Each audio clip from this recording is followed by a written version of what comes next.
बाहेर जाऊन येतो असे सांगून घरातून गेलेल्या 14 वर्षीय मुलाचा रविवारी पहाटेच्या सुमारास तुळजापूर रोडवर मृतदेह आढळून आला। या धक्कादायक प्रकरणामुळे नागरिकांमध्ये भीतीचे वातावरण निर्माण झाले असून विशाल विजय बट्टू वय वर्ष 14 राहणार घोंगडे वस्ती असे मृत झालेल्या मुलाचे नाव आहे। विशाल बट्टू हा घोंगडे वस्ती येथे राहत होता। शनिवारी रात्री 8 वाजता तो बाहेर जाऊन येतो म्हणून घरातून बाहेर पडला। तो रात्री उशीरपर्यंत आलाच नाही।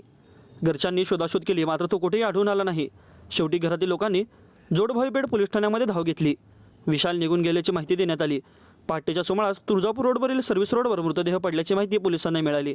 पोलिसांनी घटनास्थळी जाऊन पाहणी केली असता तो मृतदेह विशाल बट्टू या नावाचा असल्याचे निदर्शनास आले। मृतदेह शवविच्छेदनासाठी शासकीय गुन्हा दाखल करण्यात आले असून याची नोंद जोडभाईपेठ पोलीस ठाण्यात करण्यात आली आहे।